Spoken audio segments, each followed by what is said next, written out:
I've come to a stark realization. Owen lacks any sense of responsibility or compassion. It's clear now that I'll have to take action. I've decided to stay in this house with my parents, and Owen will need to leave. Ever since we got married, Owen has depended on me for everything. Now, despite my efforts and the fact that I pay $4,000 a month for rent, he's trying to force me out of my own home. This is my breaking point. For months, I've been contemplating divorce, but Owen's selfishness and cruel remarks have sealed my decision. I told him firmly, I will leave this house. Yes. But for now, you need to go. Quickly. He simply shrugged and replied, Fine. I'll be out tonight and back tomorrow evening. Just make sure you're gone by then. The nerve of him. I asked, Don't you even care to check what I might take with me? His response? Don't touch my equipment. Do whatever you want with the rest of the stuff. His dismissive attitude left me stunned but also resolute. If he's giving me free rein to handle the household items, I might as well use this opportunity wisely. Perhaps it's time Owen experiences the consequences of his behavior. I've already started planning. If needed, I'll hire a removal service to pack up everything I care about. And Owen? He'll finally get a taste of his own medicine. For context, here's a bit about my situation.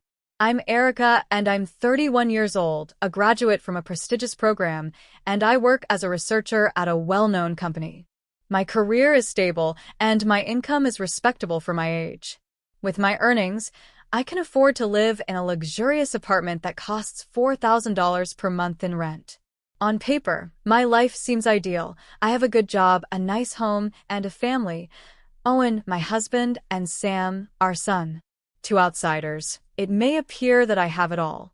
I understand there are people who struggle with basic necessities, who don't have a roof over their heads, or who are elderly and live alone.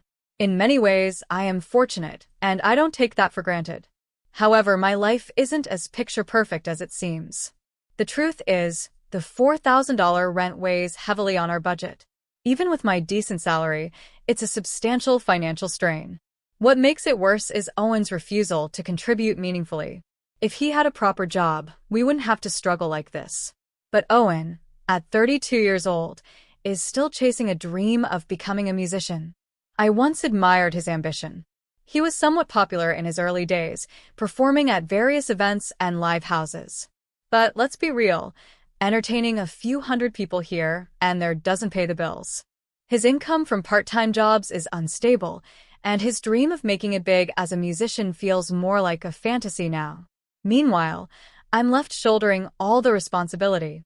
Instead of working toward a stable future for our family, Owen clings to his dreams, leaving me to deal with the harsh realities of life. He dismisses my concerns as if I'm nagging. When I mention the financial burden, his response is always the same. You sound like an old woman with all your complaining. But I'm not complaining. I'm stating facts. I've been patient, supportive, and understanding, but my patience has run out. I've carried this marriage and our family on my shoulders long enough. Owen's refusal to change has forced me to make a choice. Divorce is no longer a distant thought. It's my way forward. I deserve a life where I'm not constantly worrying about rent or being belittled for speaking the truth. My son Sam and I deserve better. It's time to put my well-being first and let go of a relationship that's only holding me back. In the end, I know this decision is for the best. I'm capable of building a happy, secure life for myself and my child without Owen dragging us down. And if that means starting over, so be it. This is my chance to reclaim my independence and create a future where I feel truly fulfilled. When I was younger, I saw Owen shine as he chased his dreams. He seemed amazing, full of promise. When I got pregnant, he said, I'll work hard for our future child. I was only 20 when we got married and started a family. I thought getting married meant he would give up his music dreams and focus on building a life with us. At first, I felt bad for questioning his choice to stick with part-time jobs and his dream of music. I didn't want to make him feel like he had to give it all up for the family. But after our child was born, everything changed. Owen still kept going with his music and part-time work as if nothing had happened. I couldn't take it anymore. One day, I warned him, How long do you plan to keep working part-time jobs? You're almost 32. People your age are building careers. Owen just replied, I have my own way of living. Don't compare me to others. I couldn't believe his answer. Your words sound good, but they don't mean anything. If you want to talk about living your way, then start by helping out with the household expenses. He tried to justify himself by saying, when I become famous, I'll make up for the money I'm not earning right now. I snapped back, stop dreaming and face reality. Owen had no answer to that. Eventually, he took up a part-time job, but even then it wasn't enough. Earning $2,500 or even $13,000 a month would have helped, but Owen didn't stop talking about his dreams. You're being too noisy, he'd say. Times have changed. There are lots of ways to succeed without signing with an agency. I'm not just dreaming anymore. It's just that my name isn't well known yet. Companies hold all the power in advertising, but I'm making progress, even if it's slow. I didn't know how to respond. It's all so confusing to me. When will he realize it's all just an illusion? Owen's band already broke up, and the other members have moved on. Some got married, and others found steady jobs. I think Owen should do the same, but he says things like, giving up your dreams is pathetic. I don't see it that way. I think choosing to give up your dreams for the sake of your family is a meaningful and responsible decision. Is that so wrong? When I was pregnant, Owen promised he'd work hard for our child. But now I see what he really meant. He'd keep working hard at his music career. I keep hoping that as our child grows, Owen will finally face reality. Did you buy expensive clothes again? I asked. Looking good is important for my job, he replied. I couldn't believe it.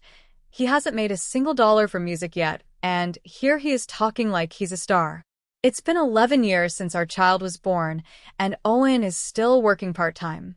Now, at almost 32, he spent years chasing his music dreams without any real success or achievements.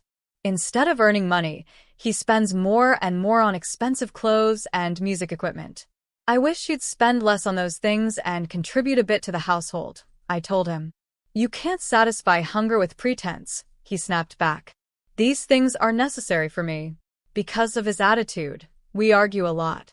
We try to have these discussions when our child isn't home or moved to another room, but the apartment is small, so he often overhears us if we raise our voices. That's one reason we're considering moving to a bigger place.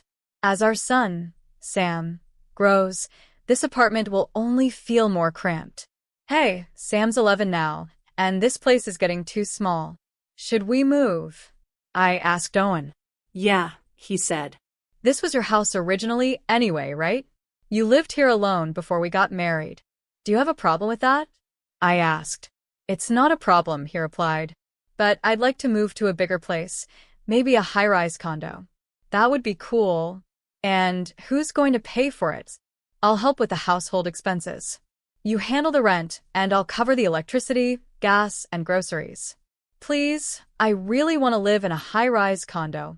With my salary, moving to a high-rise condo was possible. I was even a little encouraged that Owen offered to help, even in a small way. Maybe this could be the push he needed to understand the value of money and face reality.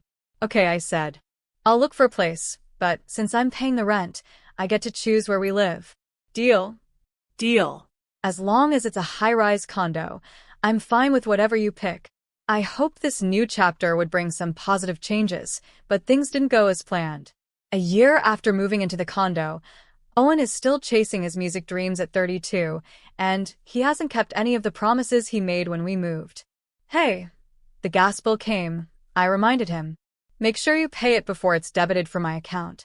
I'll give it to you next time, he said casually, once again failing to take responsibility. I don't have the money right now. When is next time? You always say that, but then you never pay. You're always making excuses. Do you really think money isn't important? All you ever do is fuss about money, Owen replied. All I'm asking for is the minimum amount to cover our bills. Why should I have to keep scolding you about this? I said. He promised he would help with the bills, but it feels like those promises never meant anything. Thankfully, I set up direct payments from my own account for important expenses like electricity and gas. If I hadn't, Owen might not have paid them at all. Every now and then, though, Owen does leave some money behind. Once, I found $100 on the living room table while he wasn't home. It wasn't even close to enough, but I thought maybe he was embarrassed to give it to me directly. For a moment, I wondered if this was his way of showing he cared. Maybe he was trying to be considerate? I quickly realized I was wrong. I still hadn't received a share of the electricity bill for the month. I do pay sometimes, don't I? Owen argued. It felt like he only gave small amounts of money to make himself feel better about not contributing. And then there were the lies. One day, he said, I want to take my parents on a trip. Can you lend me some money? How much do you need? I asked. $100 should be enough, he replied. I handed it over. But deep down, I knew he wasn't taking anyone on a trip. Owen has a habit of lying when he wants pocket money. I know this, and he knows I know, but we still go through the motions. He probably uses the money to treat his friends or show off. Meanwhile, the rent for our high-rise condo is $4,000 a month. It's been this way for 5 years, and I've been struggling to cover it. I thought moving here might inspire Owen to take work more seriously, but he keeps letting me down. I can't save any money in this situation. I'd much rather use the money for something meaningful, like our child's future or retirement. I've thought about divorce before, but now I'm starting to think seriously about it. Then Owen said something that made my decision clear. Hey, we have an unused room, right? I was thinking of clearing out the unused room and making it a space for my parents. What do you think? Owen asked. A room for your parents? Are you saying they'd move in with us? Why are you suddenly bringing this up? I asked, surprised. My parents are getting older. We can't just leave them alone, Owen said, trying to sound noble. But I know Owen. He always talks big, but he can't follow through. Who does he think is paying the $4,000 rent for this high-rise condo? I'm also the one covering all the living expenses and our son's education. The idea of being forced to live with my in-laws on top of all this is completely unacceptable. I'm against it, I replied firmly. Don't answer so quickly. Think about it for a while, he said. I have thought about it. My answer is no, I said again. Why are you being so stubborn? What's wrong with taking care of your parents? Are you telling me to abandon mine? You're heartless, he snapped. To someone just listening to this conversation, I might sound selfish, but that's not true. The problem isn't his parents, it's Owen. If his parents move in, I know exactly what will happen. Owen will dump all the responsibility of taking care of them on me. I'm already doing everything for this household. I cannot, and will not take on even more. I will not live with your parents, I said firmly. Owen glared at me. I see how heartless you are. Fine. I'll live here with my parents, so you need to leave, he said angrily. I couldn't believe it. Ever since we got married, Owen has been completely dependent on me. And now, he's trying to kick me out of the house, even though I'm the one paying the $4,000 rent every month. His words made me realize how helpless and irresponsible he truly is. I've been considering divorce for a while, but now I'm sure. His unreasonable demands and selfishness have made my decision clear. Fine. I'll leave the house, I said. Good. Pack your things and get out quickly. I'm going out now, but I'll be back tomorrow evening. Be gone by then, he said coldly. Are you sure you don't want to check what I'm taking with me? I asked. Don't touch my equipment. Do whatever you want with the rest, he replied before leaving the house. Now that Owen was gone, I realized I was free to handle everything in the house. As I stood there thinking, my 15-year-old son, Sam, came out of his room. Mom, I'll help you pack. And I'll go with you too, he said softly, trying to comfort me. It broke my heart. Whenever Owen and I fought, Sam would quietly go to another room to avoid the tension. As a parent, it hurts me deeply that my child feels like he has to tiptoe around these situations. When Sam was younger, he loved playing with his dad and didn't understand what was really happening. But as he grew older, he began to see the truth. Now he supports me in ways no child should have to. Where should we start, Mom? Sam asked. Start with your own things, I said. I have something else to handle. I just want to give him a little shock, I thought as I grabbed my phone and made a call. Hello.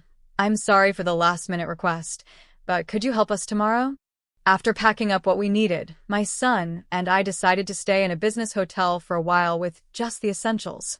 We would have to find a new place to live soon. That evening, knowing Owen would call, I placed my phone on the table and waited.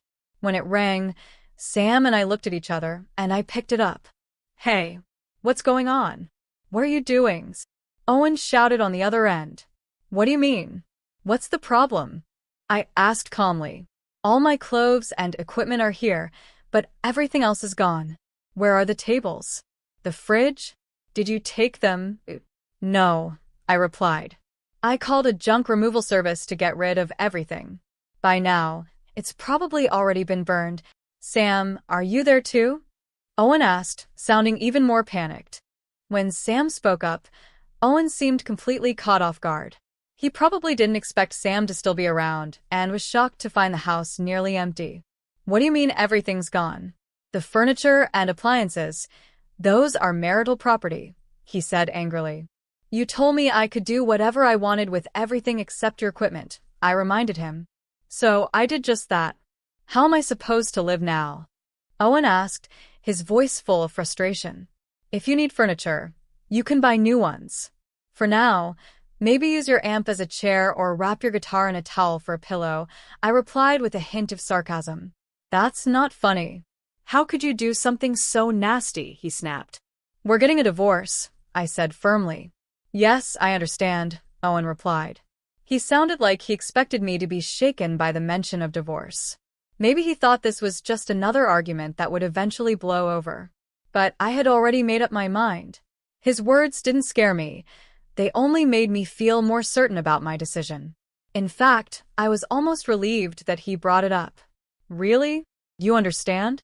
"We're getting a divorce," I repeated, making sure he knew I was serious. "You don't have to say it so many times." "I understand," I said coldly and calmly, making it clear that this was final. Owen must have realized that the divorce would hurt him more than it would hurt me. He seemed flustered, unsure of what to say next. Normally, he'd apologize and back down, but this time, he couldn't. Maybe it's his stubborn pride as a musician. He can't admit defeat. But I know Owen too well. Once he says something, he doesn't take it back, even if he regrets it. At first, Owen acted like he had everything under control, but now it all seems ridiculous. "We'll talk about the details of the divorce later," I said. "You're planning to live in this house with your parents, right?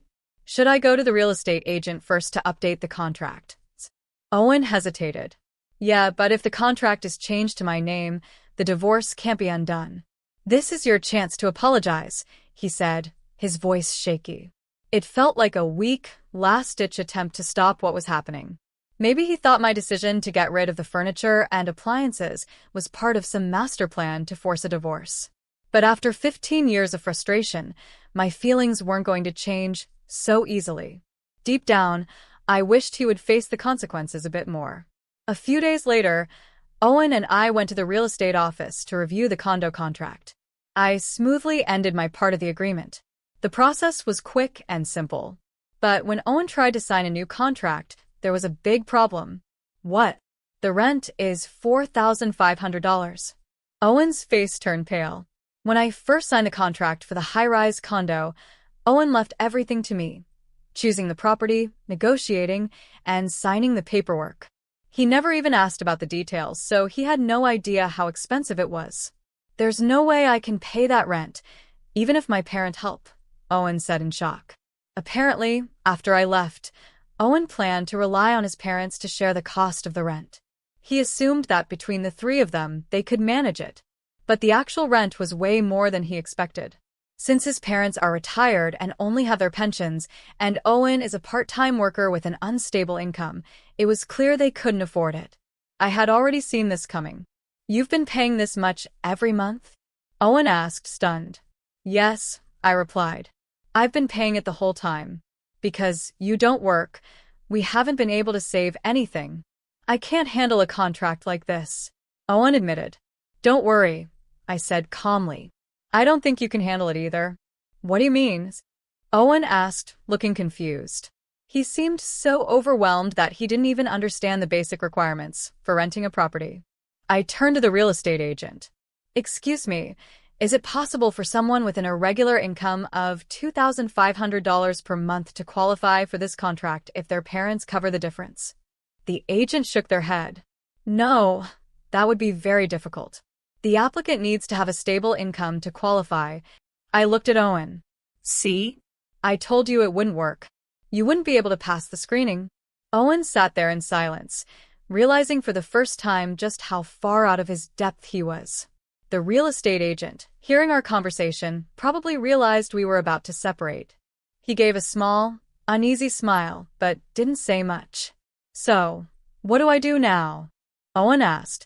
If you can't sign the contract, you have no choice but to leave, I said.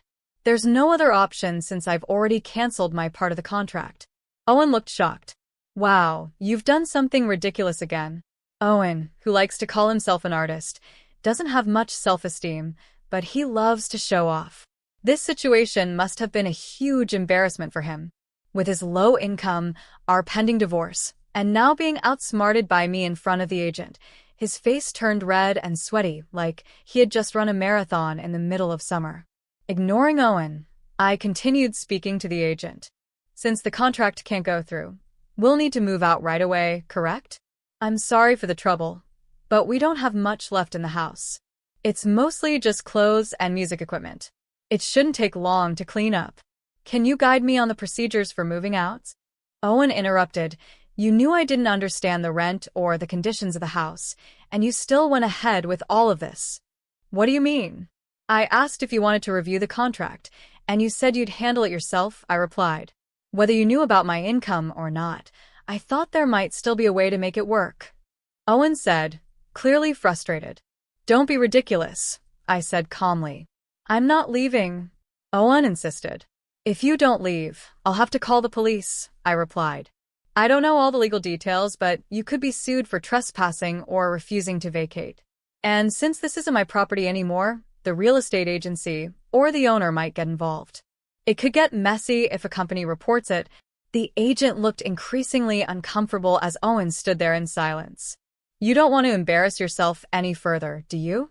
Go home and pack your things, I told Owen. Without another word, Owen left the real estate office. I turned to the agent. I'm sorry for all the trouble. The house will be empty soon. If anything is left behind, I'll take care of disposing of it.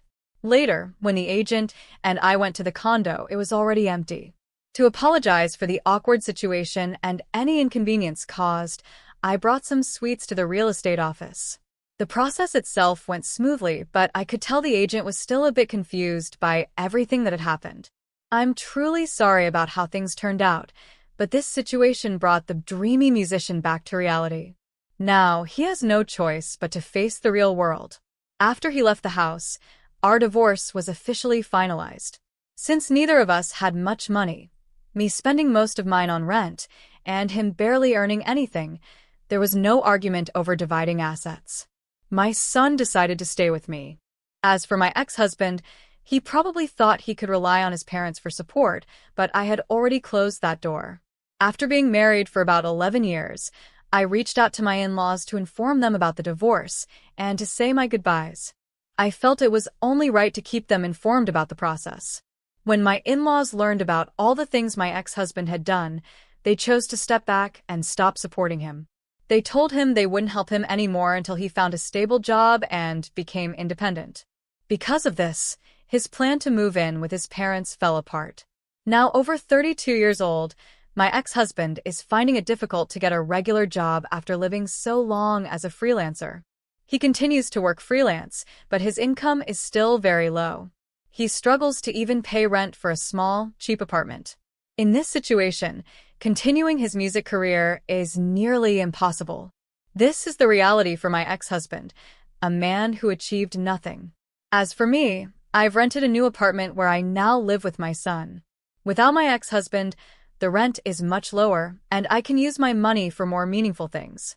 While I don't criticize people for chasing their dreams, I've found happiness in creating a comfortable and stable life for my son and me. This is what truly matters to me now.